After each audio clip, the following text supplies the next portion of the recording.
don't have time. Welcome to the Toy Rewind Podcast with your hosts, the Brothers Newland. Now, let's talk toys.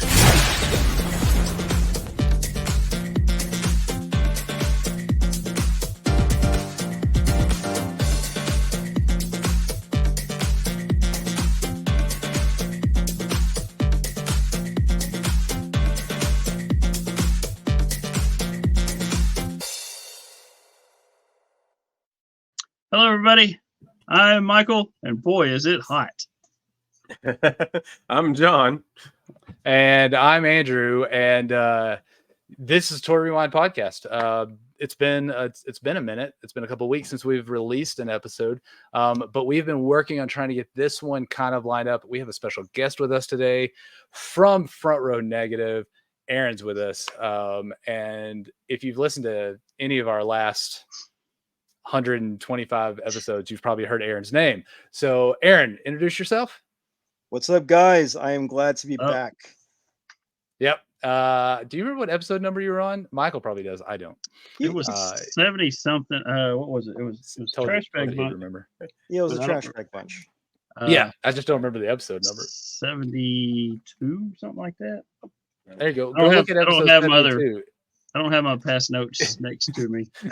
If you listen to episode 72 and it's not about the Trash Bag Bunch, just go find that one and listen to it, and you'll get a good introduction to Aaron. Also, be sure you go check out Front Row Negative, part of the Cross the Streams Media podcast group. So happy to have Aaron with us. And hold on, everybody. I got to do my spiel. I just jumped right into Aaron's being here, and I'll get to that in a second. Why I did that. You're listening to the front. Oops, you're not listening to Front Row Negative. Whoa. You're listening to Rewind, let's just rewind this. You're listening to Toy Rewind Podcast, just a little place where Michael, John, and myself like to get together and talk about toys from our childhood or from the past. This week, we're rewinding back to 1998, and we're going to talk about Movie Maniacs that were released by McFarlane. And that's why we have brought Aaron on, because he is resident expert about all of this, and he's gonna take the place of Michael as this week's professor to give us a little lesson on all of these. And also, Aaron, sorry, I jumped the gun. I know you were talking, and then the 2-minute thing happened, and I hit the button to start the episode. I cut Michael off all the time, so I don't care about doing it to him, but I apologize that I just cut you off. Like, sorry, it happens. Yeah, it's cool. It's whatever. I mean, I did ask you guys if you were ready, and you said you were, and then I saw the 2 minutes. I was like, click, there we go. It makes it easier to cut that front part off. He just clicks without thinking. He just does it, and Trash Bag Bunch was episode 80. I was off. Episode 80. So you were 80 episodes off. I was way off. That's all right. Well, we are glad to have you back. We want to learn some about these. I've seen these figures. I just didn't really know there was much except they're like movie figures. So looking forward to learning a lot about these and everything. But before we can do that, John, do your thing. All right, so go over to our websites over at toyrewindpodcast.com and check us out on crossthestreamsmedia.com. If you're on Cross the Streams Media, you can leave us a voicemail. Just click on the little microphone down at the bottom. You can email us at toyrewindpodcast@gmail.com. Instagram, Twitter, and Twitch is all Toy Rewind Pod.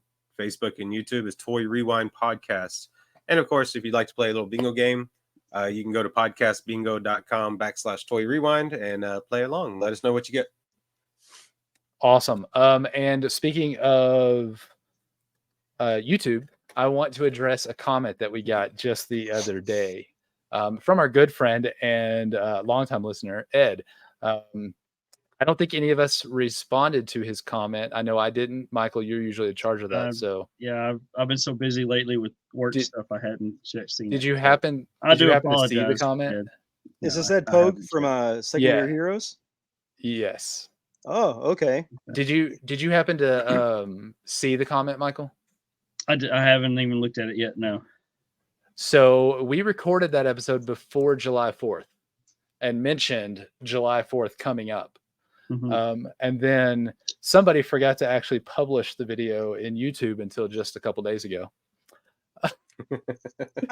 And then Ed made a comment about next is July 4th or something. It was something of that, like question mark. So Ed, I apologize. That was recorded before July 4th, and I forgot to publish the video. So we do appreciate you watching.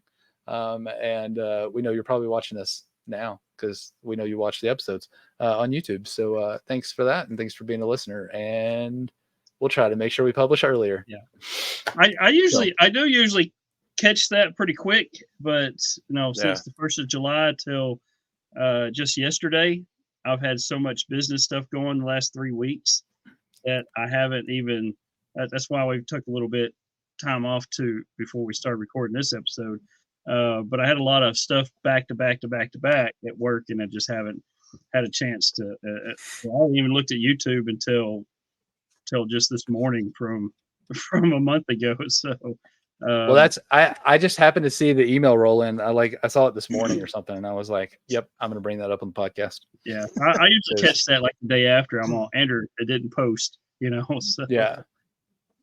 And usually I do that because I get it all ready to go before the episode actually posts, and then I forget to actually go hit publish. Mm-hmm. So, try to think ahead, and then I totally forget. So I apologize. I'll try to do better. But so what did Ed bring to the table? Just I remember a mess up, a flub.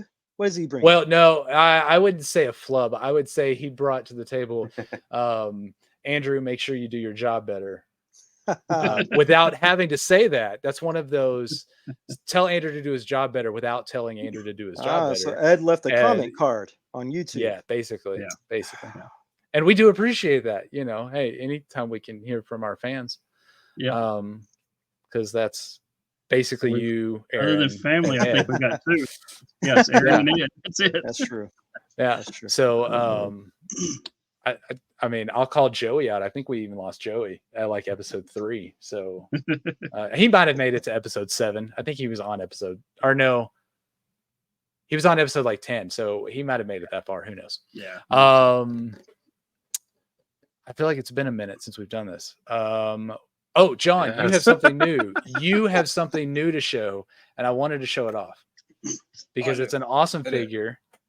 I thought you were talking about his haircut. Oh no, John, my haircut's it's the same. It needs to be cut. This is get one of the. Ooh, which way to go? There we go. A Soulmates. Tiny Ghost Soulmates. Tiny Ghost Soulmates. And it's Beetlejuice. Yep. Designed by I would say friend of the podcast. We've chatted with him a little bit. We're trying to get a time when he'll be on. We're going to talk about some stuff. Reese O'Brien, part of BIM Toy, but now doing Fugitive Toys with Tiny Ghost. But this is an awesome figure. I have Boo Man this side right here behind me, right there. And I love the fact that they are getting into these licenses and doing some stuff with these. So that Indiana Jones is dropped. Actually, but I think his name is Montana Smith or something like that. I know it's not Indiana Jones, but it's basically that one. I'm excited to see what else I do. Reese has always done great figures when he was with Funko, doing BIM Toy, all that stuff. So always fun to watch and see what he does. So with that, I think we can get into this. So I got one thing. I do have a shout out real quick to do. Aaron's from Front Row Negative. His buddy,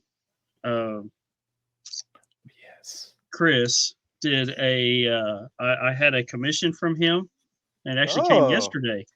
And so he did a great job. I did these 2 comic books for my wife. She's a Doctor Strange and Loki fan. Okay. And I'd asked him to do like comic book cover variants.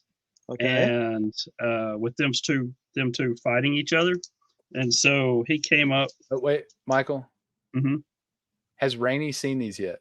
She has, yes. She's okay. I was gonna do a Rainey stop watching.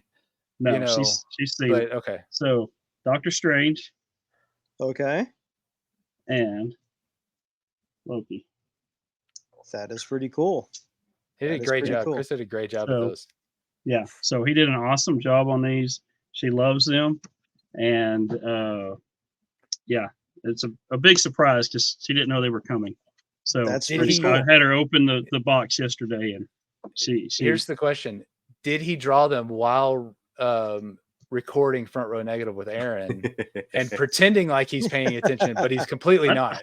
I don't know, but he is have. at the same time. Well, I'll say this, Michael, that is a pretty cool piece of artwork, and I love my boy Chris, but that's the reason why we're not doing the podcast right now. No, he's got a lot of work.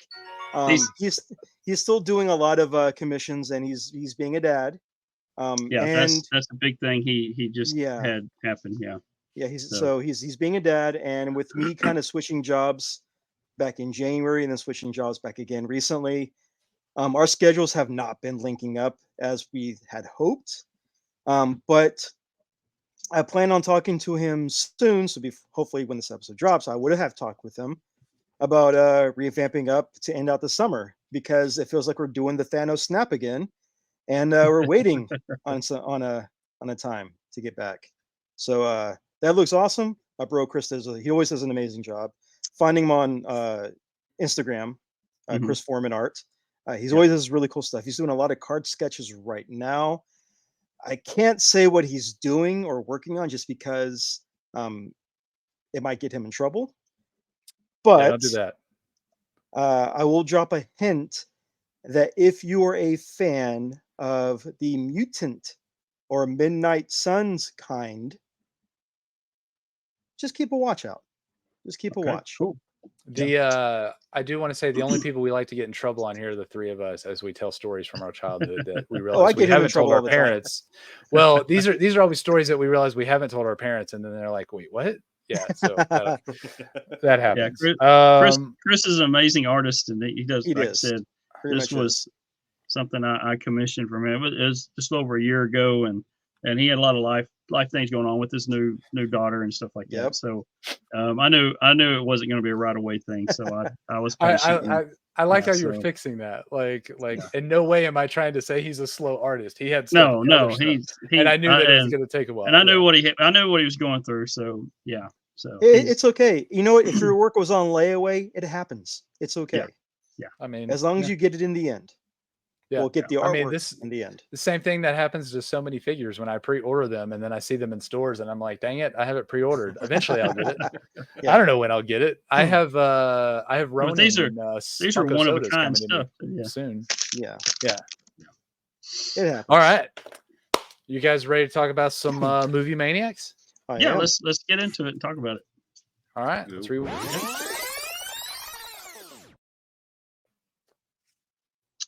All right, so this week we're going to talk about the McFarlane Movie Maniacs. This is actually like the first line that we've talked about. That's the newest, probably the newest line, because we talked about Ronin Warriors one time. That was one of the newer lines. It was early mid 90s. I was trying to figure that out a while ago as to what the newest line was. This is pretty close. Yeah, it was Ronin Warriors, I think, was the newest line that we've talked about. And that was with the average nerd podcast. So with those guys. But this is from 1998. So actually Todd McFarlane, who is the creator of Spawn. He's been a big comic book artist and stuff back in the 80s. He worked with DC Comics. He's worked with Marvel. I think and I don't know much about him, but I know he worked with the Amazing Spider-Man. And before that, he actually did some on Detective Comics. He did a little bit on that, and then switched over to Marvel with Hulk, and did the Amazing Spider-Man. And then he wanted a little more, where he wanted more more direction in what he was doing with his own comics, instead of having somebody kind of direct him and tell him where he wanted to go, where they wanted him to go. So he came up with was it Image Comics? Image Comics. And did Spawn, which I remember Spawn hitting back in the day, the early 90s, and that was a big thing back then. He just kind of was going through that, and he wanted to make toys of his comic characters. So He he was talking with Mattel, going back and forth with them, and they couldn't decide on how to actually do the characters, the figures. So he just come up with his own toy company. Called it. I think originally he wanted to call it like Todd Toys or something, but Mattel said no because it sounded more like Barbie's younger, is it her brother or something? Younger brother was called Todd or something. So he changed it to McFarlane Toys. And then he did his Spawn characters and stuff. And then he started picking up licenses and stuff for other movies and stuff. And then he came up with this Movie Maniacs line. And the majority of these are horror type figures from horror movies and stuff. There are a few others that aren't necessarily horror, but there's asterisks next to their names in most people's lists. Yeah, so I mean, they're all sci-fi type characters. We'll put it that way. But the majority of them, like 98% of them, are going to be horror. Mm-hmm. So, and you know, I myself aren't much of a horror genre guy, so but I know Aaron has got a whole library of that stuff. I see Aaron, you post that on Facebook or Instagram on a daily basis on some movie that you got, some random movie, and I like it. That's cool, you know. I never watched the movie, but it's cool. Yeah. So yeah, Michael never watch it, but there have been a few times that I've watched those movies too. Next day or so as I see them. Yeah. Oh, awesome! Yeah, it's always fun around Halloween when I'm like really trying to get into that mood, and I see what you're watching because I'm looking for something new. Yeah, and that's always a thing, is that people will ask me what's a good horror movie to watch during Halloween, and I'll recommend all these movies, and then they'll usually come back and say something like, "Well, is it like Friday the 13th, or is it like Michael Myers movie?" I'm like, "Well, if you want that, go watch those movies. Just watch that movie. Just watch those. Don't ask me for something new if you have no intention of watching it because you want what you're used to. I'll try to figure out something that's part of your liking, but if you want to watch, go watch that. Go watch them. You know, go save me the trouble of, you know, thinking and go watch those movies. So that's what I. So did we lose him? So moral of that story is don't make Aaron think. Don't make me dig deep for movies that you have no intention of watching. Yeah. Right, there you go. So I will question you on it. I will quiz you. I'll ask you what you think. I need feedback. I've got there is a channel on my Roku thing that has that's a Halloween channel, and all it is horror movies throughout the whole thing. And all day, every day. Watch any of them, but I've seen. I clicked on there just to flip through what was available, and there's all kinds of movies I never even heard. You know, a lot of 60s, 70s, 80s movies that are on. Okay. So yeah, it seems pretty interesting for somebody like that. Yeah. What I can suggest for if somebody wants a good streaming service that's nothing but horror movies or predominantly horror movies, always tell them Shudder, the Shudder app. It's pretty cheap. It's a lot of fun because they have a lot of exclusives. And if you're a fan of like the old Joe Bob Briggs Last Drive-In or Monster Mania or Monster Fest, they have him back. He's been doing seasons exclusively on Shudder with his new Mail Girl, where you can watch him just ripping the movies during the intermissions. Another one I could think of is The Full Moon. Those really bad, terrible movies. They have their own app now. So you can watch Puppet Master 1 through 25, you know, and enjoy all those crappy movies, including Ginger Dead Man or Demonic Toys, laugh at them, regret watching it, and then find another one. Yeah. When you've got 25 movies, like you've got a trilogy and what is 25 movies? Okay, I'm over exaggerating. They don't have 25. They got 23 and a half. But still. 20 and a half. But there's so many Puppet Master movies. And Charles Band, the guy who owns Full Moon and is the director and writer of these movies, he keeps cranking them out because he probably films in like Bulgaria on a budget of like $500. He probably uses Groupons from Bulgaria to hire his cast and props and everything.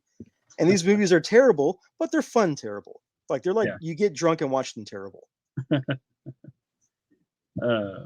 So all right, yeah. So there's a bunch of, and I've seen some on I guess the scary movies that I've seen in the past were like on Mystery Science Theater or something where they make fun of those B-rated type movies, Okay, like that. So, let me tell you this, Aaron. I remember when Halloween H2O came out. It was not long. It wasn't long after Michael and Rainey got married. I was spending the summer at their house with them, and me and Rainey watched it, and Michael watched it like this. So for and the that was that audio, movie. So for the visually impaired, he was covering his eyes. Yeah, he was covering his eyes, whether it be with his hands, a pillow, or something. Like I don't think he watched it, but me and Rainey watched it. If he's even watched like Sleepy Hollow with Ichabod Crane and all that. No, Sleepy Hollow. No, Sleepy Hollow is my favorite. I love Sleepy Hollow. I even watched the TV show. Is that because that's Tim Burton? That last. Well, no, I grew up with the Disney animated one. Oh, okay, that one. Yeah, the animated Ichabod Crane and Mr. Toad. But when the headless horseman comes, he's like, no. He's all covering up. So I will say my favorite horror type thing would be Sleepy Hollow. I watched the cartoon. Grew up with the cartoon. I watched the Tim Burton movie. I did see that. And then like I said, the TV show that was out, the TV series. I did watch that all the way up to that last season. I never really got. I never got back to when the new season, that last season came out.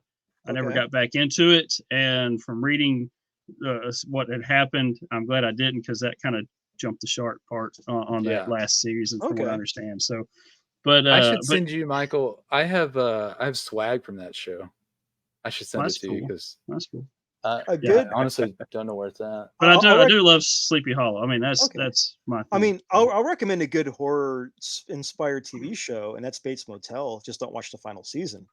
Yeah. Everything else is really good, but that final season where they brought in, I think, Rihanna as the new girl, shower girl. That final season was trash, but everything else leading up to it was so good. It was really well done. So I recommend that. As far as movies, because Michael, you seem kind of like the skittish type when it comes to horror movies.